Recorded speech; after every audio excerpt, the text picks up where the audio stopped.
Yahweh Shemel Shai. Yahweh Shemel Shai. Rakata Yahweh Shai. Rakata Yahweh. Rakata Yahweh. Rakata Yahweh Shai. With this crown, I declare you our sovereign. All hail the king! I, Esdras, saw upon the Mount Zion a great people, whom I could not number, and they all praised the Lord Yahweh, Bahasham, Yahweh Shai, with songs. And in the midst of them, there was a young man of a high stature, taller than all the rest, and upon every one of their heads he set crowns, and was more exalted, which I marveled at greatly. Receive this crown as a blessing from the Most High. May your reign be just and prosperous. So I asked the angel, and said, Sir, what are these? He answered and said unto me, These be they that have put off the mortal clothing, and put on the immortal, and have confessed the name of Yahweh, Bahasham, Yahweh Shai. With this crown, I bestow upon you the legacy of our people. Rule wisely. Now are they crowned, and receive palms. Then said I unto the angel, What young person is it that crowneth them, and giveth them palms in their hands? So he answered and said unto me, It is the Son of Yahweh, whom they have confessed in the world. Then began I greatly to commend them that stood so stiffly for the name of the Lord. With this crown, I charge you to lead our people with wisdom and strength. All hail the new king. Then the angel said unto me, Go thy way, and tell my people what manner of things, and how great wonders of the Lord thy God thou hast seen. I now crown you king. All hail the new king. Long live the king!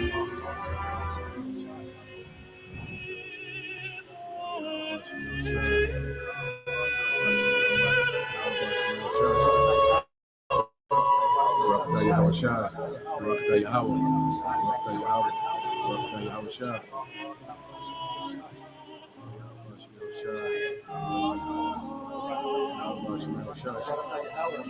Rakata Yahweh Shai. Rakata Yahweh. Rakata Yahweh. Rakata Yahweh Shai.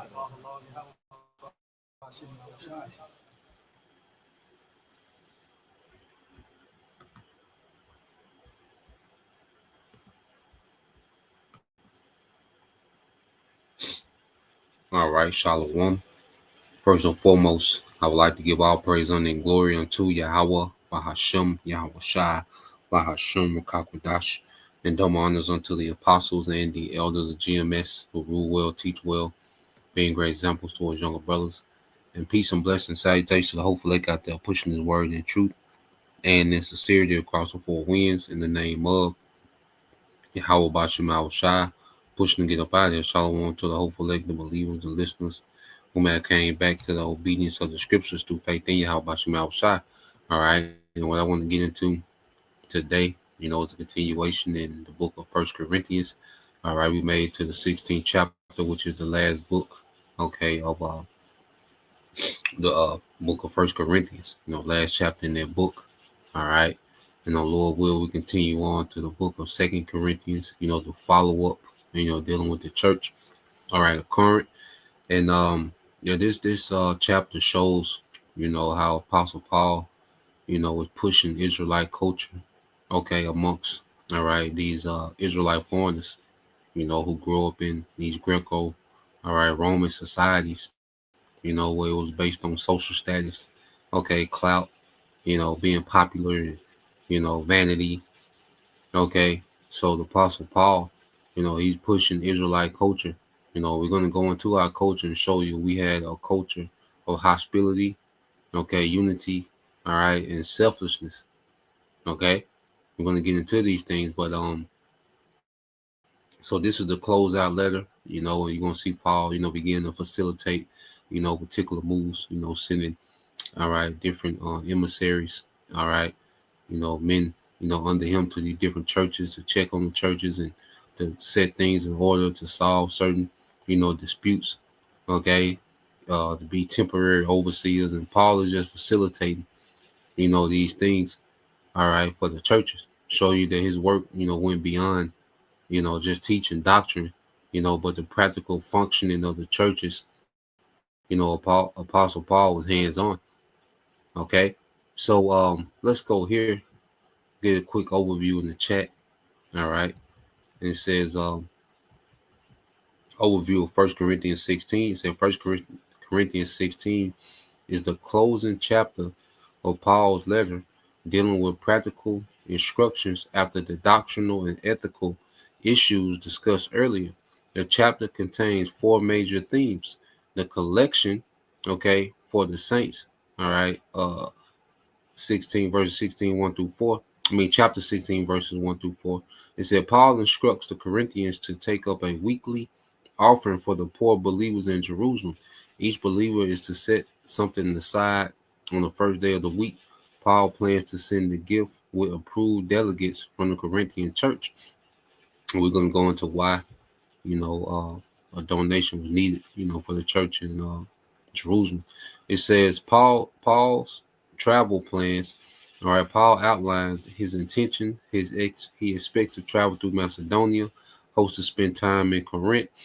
He is staying in Ephesus until Pentecost due to a great door for effective work and many adversaries. Because Ephesus, like I say, them niggas was tripping against the church. The Israelite foreigners. You had the circumcisions. The circumcision community that was in Ephesus. Jews. Okay, those raised in the law. All right. So there was a lot of animosity towards the church, in Ephesus, man. So Paul's going to stop by, hey, he's going to stand in the paint, Paul was front line with it, you see. And it says, commendations and requests. It says Timothy is commended. They are told to treat him well. Apollos does not wish to come at the moment. Church of Corinth, wow. Apollo like, look. But he goes, but you can just imagine like Apollo, like God damn, this is says Stephanus, Fortunatus, all right, and Achaeus are praised for their service. Greetings from the churches of Asia, especially Aquila and Priscilla. They call for mutual love. Paul final blessings and personal note. Okay, so let's get into this chapter. We're going to go into some other things as well. All right, dealing with the backdrop, what was going on. All right, go ahead, add that stage right there. So, let's go here. We're going to read in the AMP. The AMP read pretty good on this chapter. It's 1 Corinthians 16:1. It said, now concerning the money collected for the relief of the saints in Jerusalem, you are to do the same as I directed. All right, as I directed the churches of Galatia to do. So he has, Paul is, like I say, he's facilitating, okay, getting funds to Jerusalem, to the believers. Those are the circumcision, all right, in Jerusalem that believe on Yahushua. So he's directing, okay, funds, all right, to the church in Jerusalem. We're going to go into why. It says on the first day of the week, on the first day of every week, one of you is to put something aside in proportion to his prosperity and save it so that no collections would need to be made when I come. So he's saying, look, I have it already, put to the side before I get there. So we ain't got to be scrambling, just every week, go ahead and put something aside, whatever you can spare, according to your prosperity, put something to the side. When I get there, we can put that in motion. You see, it says, when I arrive, I will send whomever you approve with letters of authorization to take, all right, your gift of charity and love to Jerusalem. And if it's fitting for me to go to, they will accompany me. Okay, so real quick, let's go back to the chat and see why donations, were needing to be made, okay, to Jerusalem. All right. It says, why was money needed for Jerusalem? It says several factors contributed to the need for financial support, all right, in the Jerusalem church. Severe poverty among early, all right, Israelite Christians, okay, those are the circumcision that followed Yahushua. Jerusalem showing you that all right, the Jews didn't reject Yahushua, because that's a teaching point of the replacement theology, that all of the circumcision rejected Yahushua. Well, that wasn't the case, okay, because even as we're beyond the death and resurrection of Yahushua, you still have those that believed on Yahushua in Jerusalem. Okay, it said Jerusalem believers were often socially and economically ostracized after converting. All right, what they call to Christianity. Well, they wasn't calling it Christianity back then. They were just converting. All right, to believing on Yahushua. Okay, and the doctrine of Yahushua. All right, it says many lost jobs, family support, or access to the synagogue system. You see, so because they believed on Yahushua, they stopped getting brotherly love, okay, from, all right, their fellow Israelites. Okay, so they was cut off. They lost jobs. They found out you followed Yahushua. It was like they were like disdain amongst the circumcision. Okay, just like it is for us today. As we follow Yahushua, amongst our family. You see, if our jobs were to find out, what we really was about, man. Brothers have lost jobs. For the sake of what we believe as we follow Yahushua. Okay, so the circumcision they was going through, being ostracized, which you're going to get that, is that many lost jobs, family support, or access to the synagogue system, man. So they was outcast. Okay, and it says a historical famine. All right, Acts 11:27-30 refers to a famine during the reign of Emperor Claudius. Its effects likely persisted, leaving many believers in Jerusalem in ongoing need. So you had the famine, plus they was losing their jobs, family support. It was, they probably being disinherited. Okay, the synagogue system, the welfare system that was set up for the synagogue, and so it was like, man, they were just out there. Then the famine hit. You see, so here it is. No, not only did they believe in Yahushua, those are the circumcision. Some of those are the circumcision, but they were suffering for Yahushua. Which Yahushua told them about that. Okay, we're going to get it. It says in Acts 2:4, many believers voluntarily sold possessions to support others. By Paul's time, the Jerusalem church had fewer economic resources left, especially as they grew. So the church was still growing in the midst of a famine, in the midst of being ostracized.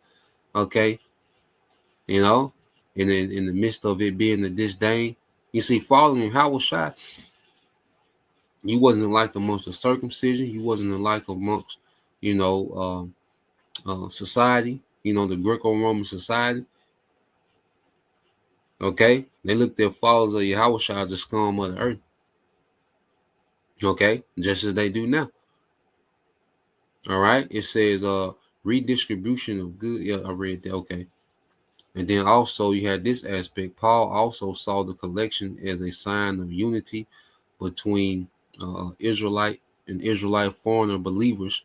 Okay, a way to show Israelite foreigners gratitude for receiving the gospel from Jerusalem. Romans 15:26-27, a demonstration of love across ethnic, all right, and geographic lines. So the financial need was both practical and symbolic, all right, because he was teaching, all right, hospitality amongst the churches, which is part of the Israelite culture. So this was a way, to, actually help Jerusalem, and they was going through what they was going through. All right, the church in Jerusalem. Okay, and also, all right, instill, all right, hospitality, which that comes from our culture as a people. All right, even going all the way back to Genesis. Okay, which we're going to get, You see? But let's go here because it says socially and economically ostracized, which, you know, we're going to go through that when that CHIP, you know, is made mandatory, man. Okay? So just get this word ostracized. And that's why we're in a time, okay, we're coming to a time where charity is going to have to be activated. Okay? And it says ostracized. It says to exclude someone from a society or group. Okay? And you go into the synonyms, okay, to exclude someone from a society or group. Okay, it says to exclude, to shun, the cold shoulder, all right, to cast off, to blackball, okay, to cast out, okay. And Yahweh Shah, then he warned of these things, all right, for his name's sake. Okay. Let's get this. Let's get this in the book of Luke, chapter 6. All right, and we go through these things, you know, on different, you know, scales now. You know, different believers, you know, go through different things. You know, some brothers and sisters had to, you know, change states, you know, because of, all right, how they were treated for following Yahushua, for coming into the truth, man. You know, repenting, you know, putting off the wicked the wicked holidays, and, you know, putting down the church and Christianity. You see, you're looked at as an outcast, you know. You see? So we've all experienced this to some degree on some level. Okay, and it's only going to get, you know, more. See, the thing is that puts us ahead of the curve is we know, all right, what we believe is true. Okay, and we're believing in righteousness, man. You know, one of the things that I used to, you know, talk to your family and they feel some type of way. And my thing was, all I'm doing is following the Bible. Don't everybody believe in the Bible? So I'm actually doing what the Bible say, and I'm a problem. I'm tripping. You know, that was my stance. Like, I'm doing what the Bible say. I read something in the Bible and say do this. It's something I can do right now. I do it. I can stop doing particular things that the Bible, you know, says not to do. I'm not gonna do it. Okay, as you know, we rehearse the righteous acts, but you know, but you become what, an outcast. Okay, you become you know, they treat you as if you disappointed them. You know, people treat you as if you know, some disappointment. Okay, but it is what it is, man. This is why the Lord is constantly isolating us, you know, from these people, man. These people are through. Okay, he says, blessed, all right, morally courageous and spiritually alive with life, joy in the Most High's goodness are people, all right, are you when people hate you and exclude you from their fellowship and insult you and scorn your name as evil because of your association with the Son of Man. Okay, so Yahweh Shah was letting them know, good, you know, you're gonna go through that. They really hate me, but since you follow me, all right, they hate you. Okay, but hey, go through that. Blessed are you. You know, it's a rite of passage, man. Okay, it says, rejoice on that day and leap for joy, for your reward in heaven is great. Okay, we're finna be blessed forever. We're blessed in the heavens, and Yahweh Shah is getting ready to bring that blessing to the earth. Okay, like we've been going, hey, we finna get them new bodies. We finna get rulership. We finna be, you know, we finna get rank in the earth. Damn how a nigga feel right now. Okay. Damn them goddamn get-togethers, you know. You know, it's different for different, you know, brothers, sisters in different situations. But hey, see y'all on the other side. You know, where my mind been, I see you on the other side, man. I want what Yahweh Shah got for me, man. Okay, I know we all want, you know, what Big Bro got when he coming back. You see, and it says, for your reward in heaven is great, absolutely inexhaustible.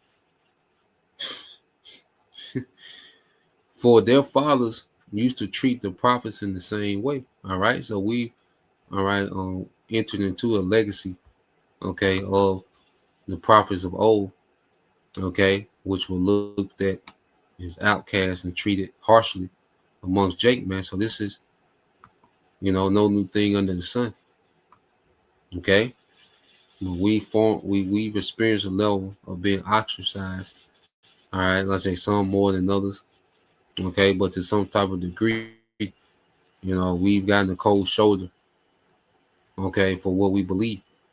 This is St. John 16. I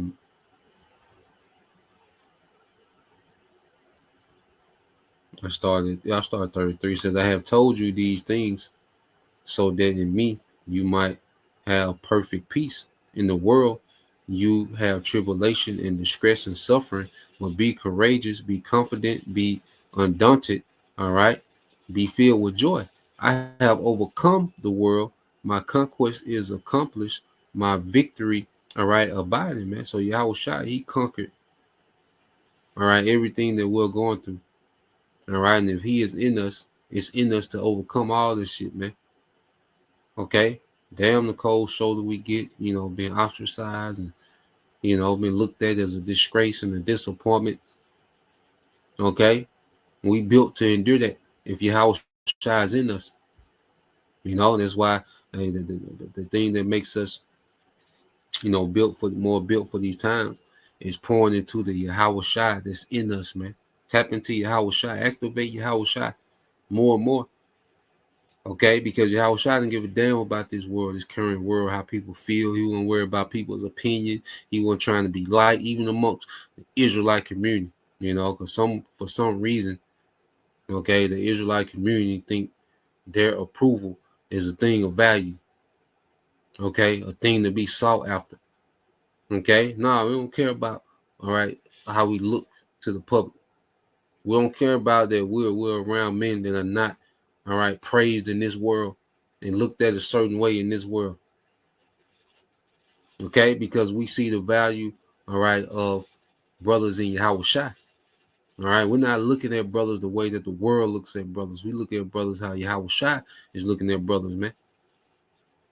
Okay, so let's go back. Matter of fact, let's go here to the book of Revelation.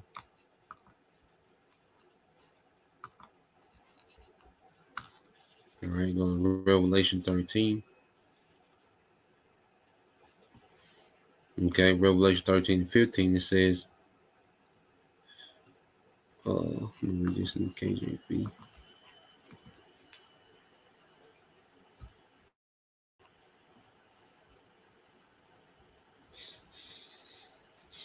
Revelation 13 and 15, it says that he had power to give life unto the image of the beast, okay, which is Esau, Edom. All right, beginning with the elites, they breathe life, okay, back into ancient Rome. Image goes into what an icon. Okay, so these devils, all right, have built a replica, okay, of the pagan Roman Empire, okay, of Esau, Edom. It's Greco-Roman system. All right, the devil has revived dead in the earth, man. This is how he governs the earth, okay, in the image, okay, of ancient Greco-Roman Empire, man. Okay, the influence, the culture, okay, the systems, the mindset. Okay, it says that the image of the beast shall both speak and cause that as many as would not worship the image of the beast should be killed. Now you go into this word "kill," and see, this is what the devil.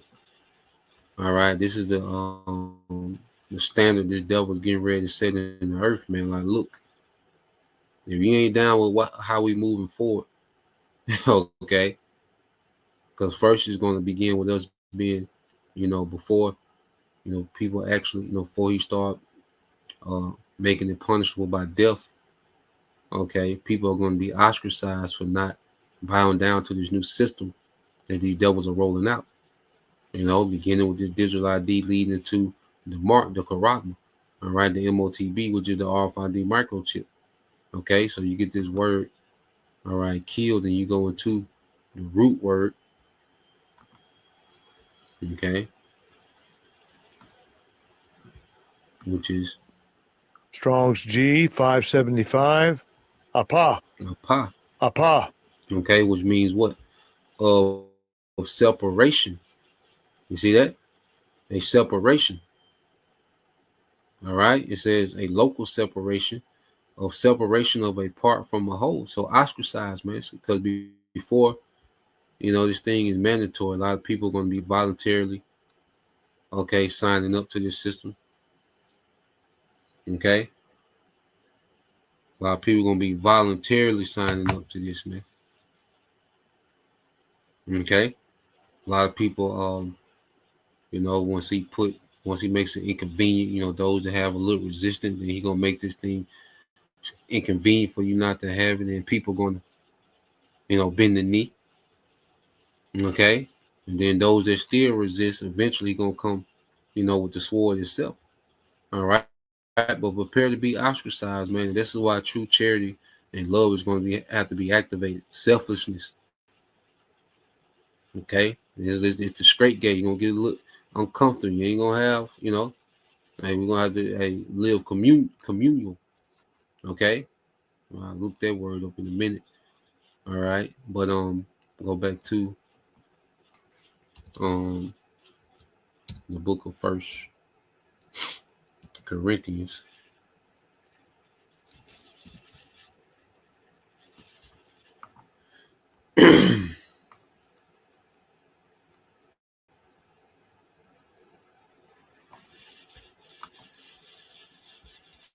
So let's go back here to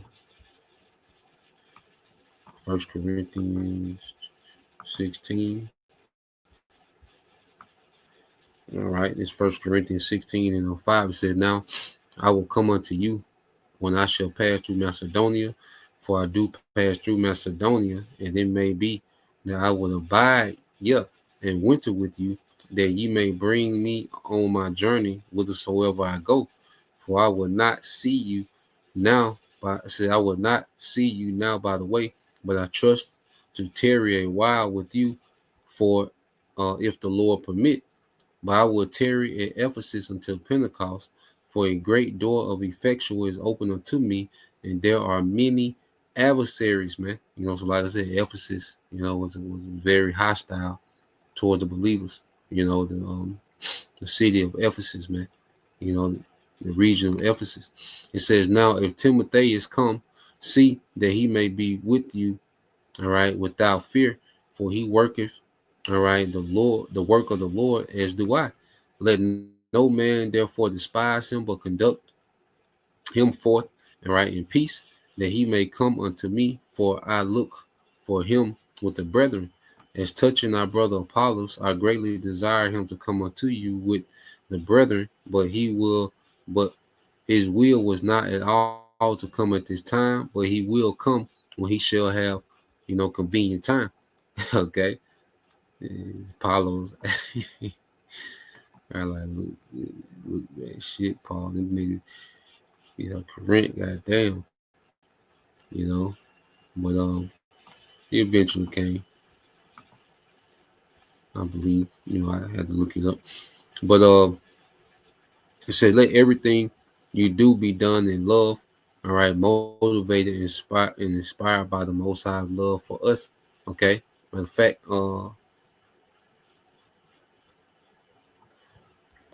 1 Corinthians 16 and 13 said, "Be on guard, stand firm in your faith in the Most High, respecting His precepts and keeping your doctrine sound." All right, act like mature men and be courageous, be strong. Be spiritual adults, man. Becoming mature in the spirit. You see, as you see, there's a bunch of little children. All right, the majority of our people that have on Israelites and all these podcast mics and social media and views, and they're children in the spirit, man. They have no idea what they're part of, where they're going, what's happening. Just here, spiritual children just know that they're Israelites. Okay, and they hang out. They got a community. You know, it says, well, they're spiritually, children, don't have a clue of what's really, all right, what's happening, what this thing is about. 1 Corinthians 16:14 said, let everything you do be done in love, motivated and inspired by the Most High's love for us. Okay, and we're gonna get that.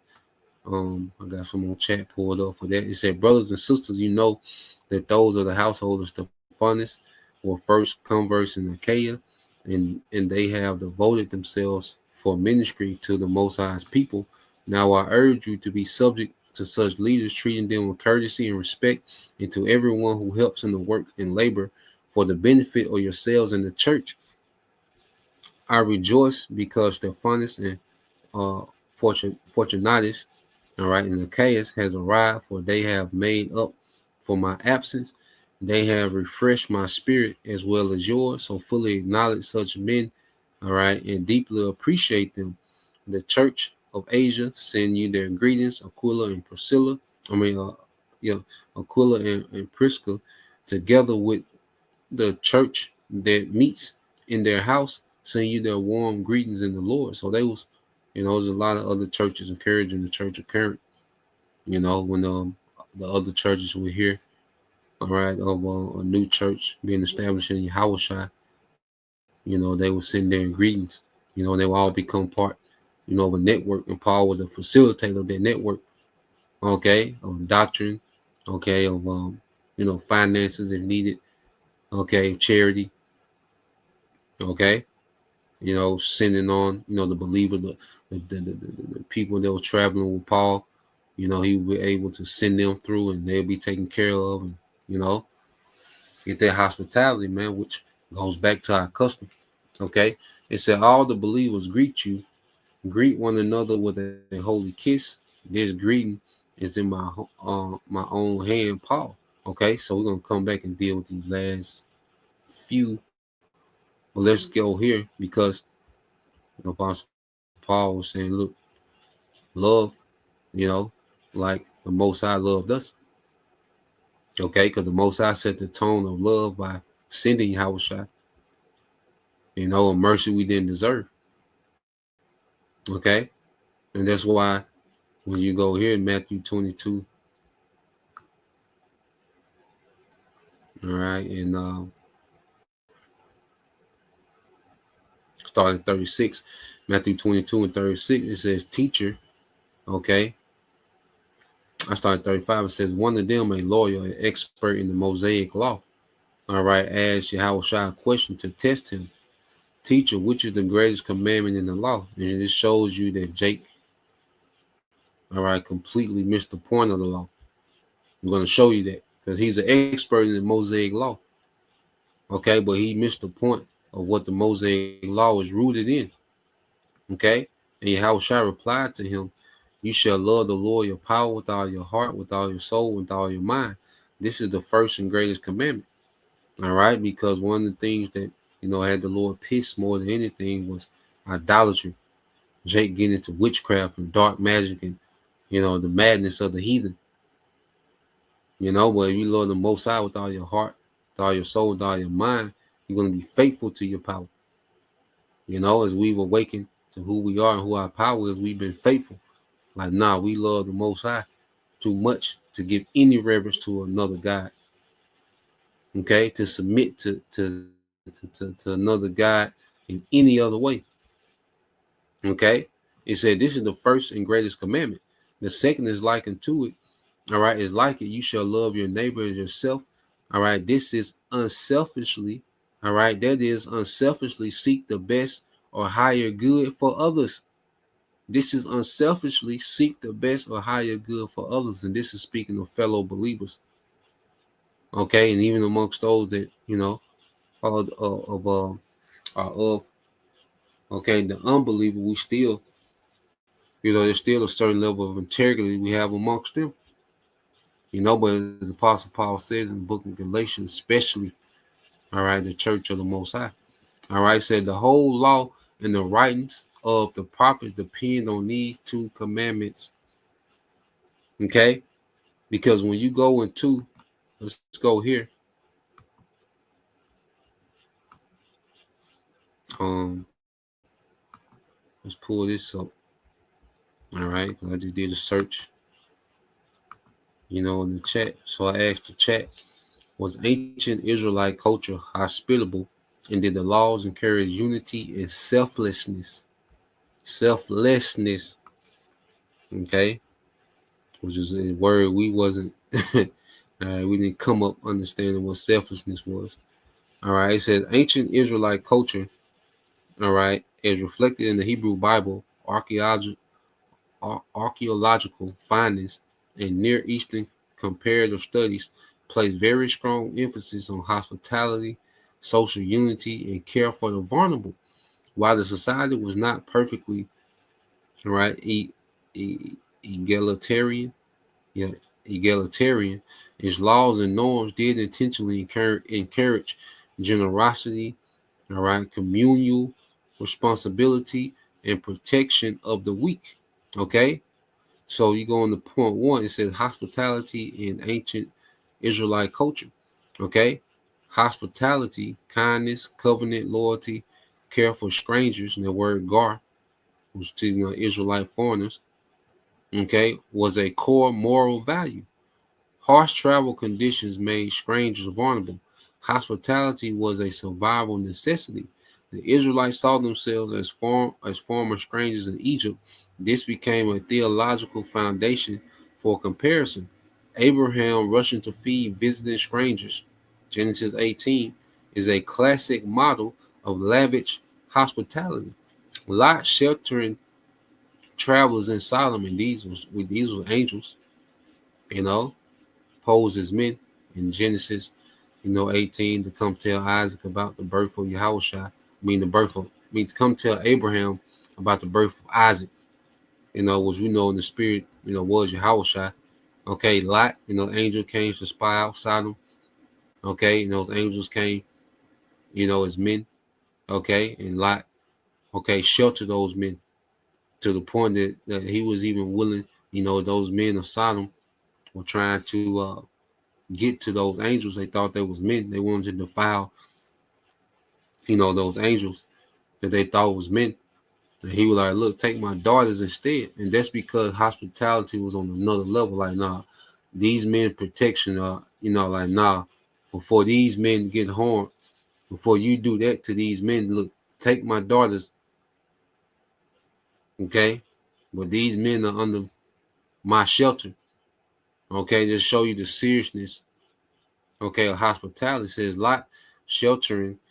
All right. Travels in Sodom shows hospitality seriousness even when risky. Portrayed, all right, prophetic teachers portray hospitality, okay, as righteousness.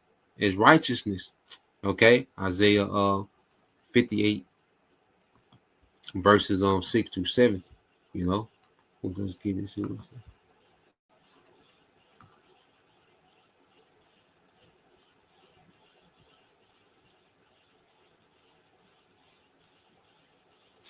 This is Isaiah 58:7 says, is it not to divide your bread with the hungry and bring the homeless poor into the house when you see the naked that you cover them, and not to hide yourself from the needs of your own flesh and blood? You see? And now we do these things in the spirit, as we feed our people the bread of Yahushua. All right. We enrich, all right, the spiritually poor, with understanding, with faith, with truth, which all these are gifts from on high. Okay. We clothe them that are naked, all right, with, a standard, okay, a righteous way. You see? It said, then your light will break out, and this is Isaiah 58:8. Then your light will break out like the dawn, and your healing, restoration, new life will quickly spring forth. Your righteousness will go before you, leading you to peace and prosperity. The glory of the Lord, all right, will be your rear guard. Okay, so we have a culture of hospitality, unity, man. Okay. And this is what, we're getting back to as a people amongst the believers, and is leading to, all right, a rulership, man. Okay. Well, family, all right. The kingdom is going to be a one big family, unit ruling the earth in righteousness, man. You know, and we're going to be the standard of hospitality amongst one another. You know, because that's what the Lord intended, you know, from the beginning. You see? And it says, cultural practice. It said guests received water, food, protection, and rest. Hospitality was considered a sacred duty, not optional politeness. Hospitality was deeply embedded in Israelite identity and communal ethics. Okay. Did the law encourage unity and selflessness? Yes. The Torah's legal system is usually oriented toward communal well-being, the well-being of everyone. Okay. That's why you had certain laws, all right, that will benefit everybody. Even you go into the law of grape. Okay, the way that was set up, which you had different scenarios. If the woman was betrothed, okay, and she, you know, hollered out, all right, then the man we put to death because he was in the wrong. Okay, and the woman didn't holler out, which means she consented. That's adultery. Okay, because even before you were married to a woman, if you was betrothed, that you was promised to her, well, you still had the law, okay, that was against adultery that protected, okay, your betrothed spouse, even though y'all wasn't, okay, legally married, okay, she's promised to you, all right, which puts her, all right, under your, all right, possession. As if someone, okay, tampers with that, okay, he will be put to death or they will be put to death depending on those circumstances, man. Okay, for the communal well-being, all right, to remove an adulterous nigga, okay, or remove an adulterous nigga and an adulterous woman, so that doesn't become a culture. You see, and if the woman, you know, wasn't betrothed, well, guess what? Now you have to pay. Okay, so now you're taking an asset from another man's house, so you have to compensate him. Okay, and now you and her are a new family. You and her are a new house in Israel. Okay, for the communal well-being. You see, I say you will put a rebellious son, okay, a lazy nigga to death for the communal well-being. Someone was a witch, okay, which that's rebellion. All right, like you will get rid of them. You will suffer not a witch to live for the communal well-being, so that doesn't become a culture.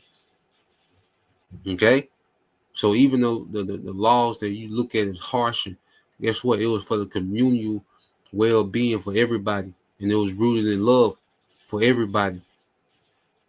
Okay, it says social justice and compassion, especially compared with other ancient Near East codes. A care for the poor and vulnerable. The law repeatedly elevates the poor, the widow, the orphan, the stranger, all right, the foreigner, which is Israelite foreigners. It says gleaning laws. Farmers must leave food for the poor. All right, it was like a welfare system.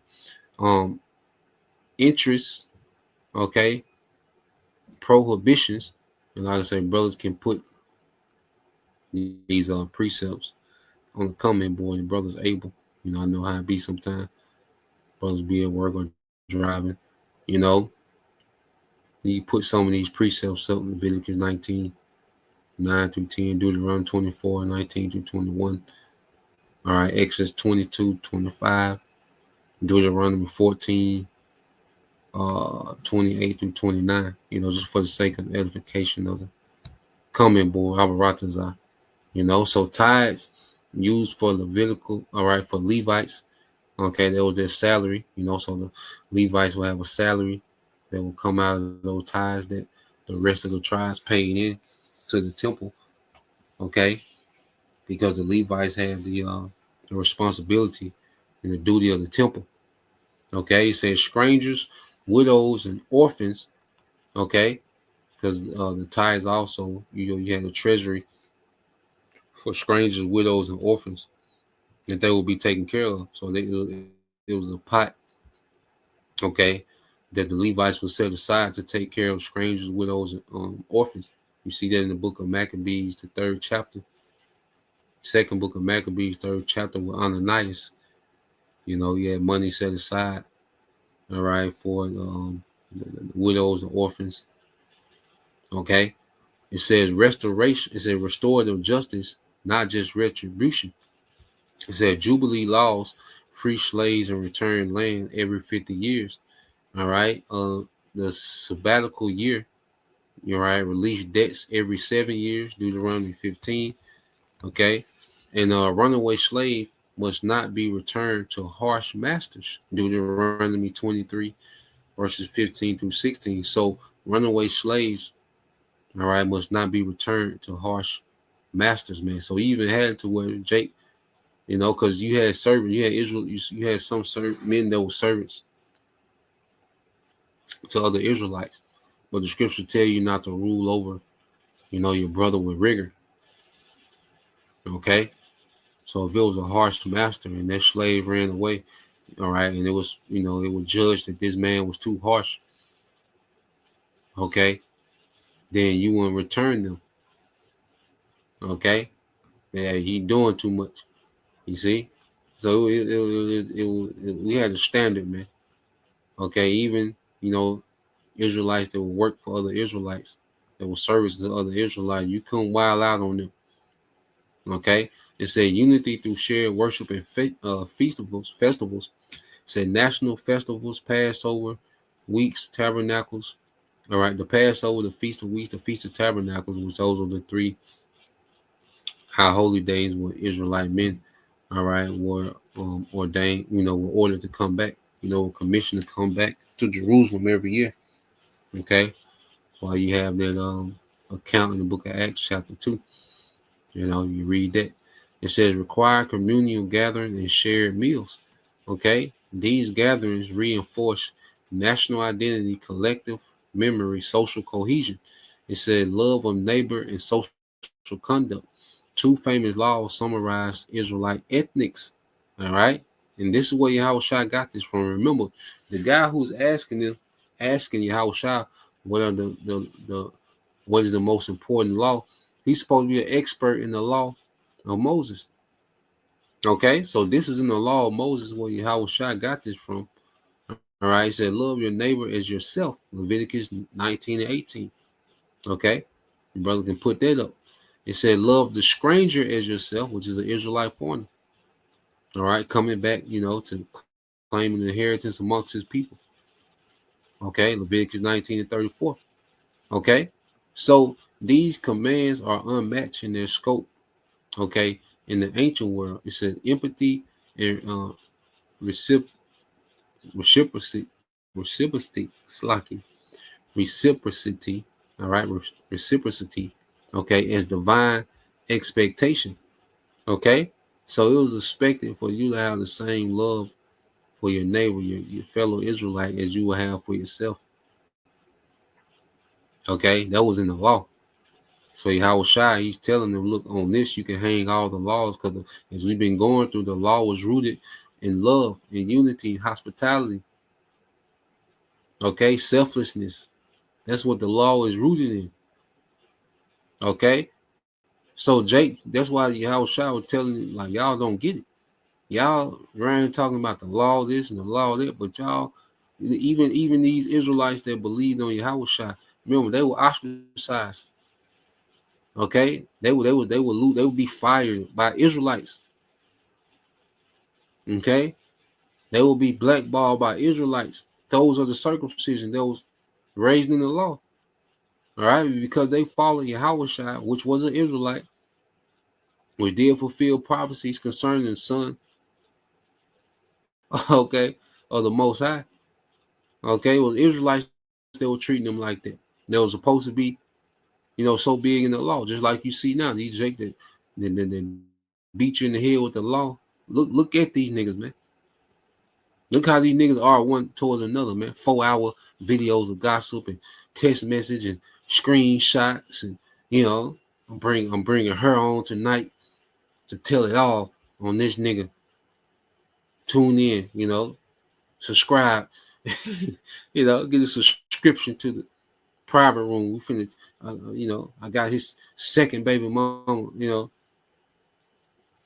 all the shit they got going on. But these are supposed to be the men that are so law keeping, man. All right, it said limitations and realities. All right, it said ancient Israel still has social hierarchy, patriarchal structure, which is all right, men, all right, being the head, which that's how the Lord ordained the earth to be ran with men in the forefront. It says slavery, though regulated more humanly than elsewhere. Okay, so yeah, that was the point. All right, but to show you that, you know, even the law, you go into the law, it was rooted in love, hospitality, charity. You know, even the harsh parts of the law, okay, was rooted in love for everybody else, man. So let's go here, you know, to 1 Corinthians 16 and close it out. All right.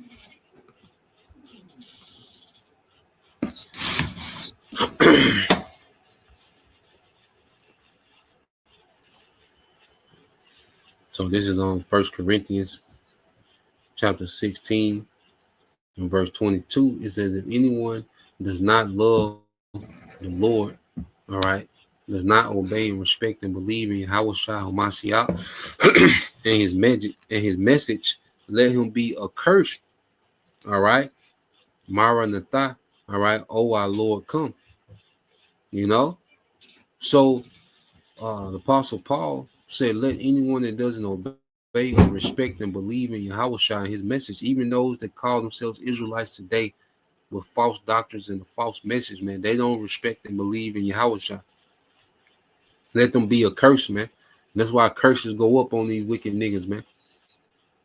Okay, and their wicked following, man. All right, because you have to be wicked to follow these men through all this madness, man. Okay, what we see going on today, but the Apostle Paul, he put curses up on those that were disorderly and, you know, unruly. You see, he put curses on them, man. It says the grace of our Lord Yahushua, his unmerited favor, his spiritual blessing, his profound mercy be with you. Okay, my love be with you all in Yahushua HaMashiach Amen. Okay, so that's the conclusion of the book of 1 Corinthians. You know, it was an interesting journey. You know, so Lord will, you know, we'll begin, you know, the second book, tap in, continue on. All right, and go into the follow up, you know, dealing with the church. You know, so Lord will, you brothers, all right, and you sisters edified once again. I'm gonna give all praise, honor, and glory to Yahweh, Bahashim, Yahushua, Bahashim, Rakakwadash, and double honors unto the apostles and the elders of GMS who rule well, teach well, being great examples towards young brothers, and peace and blessings, salutation, hopefully, shalom.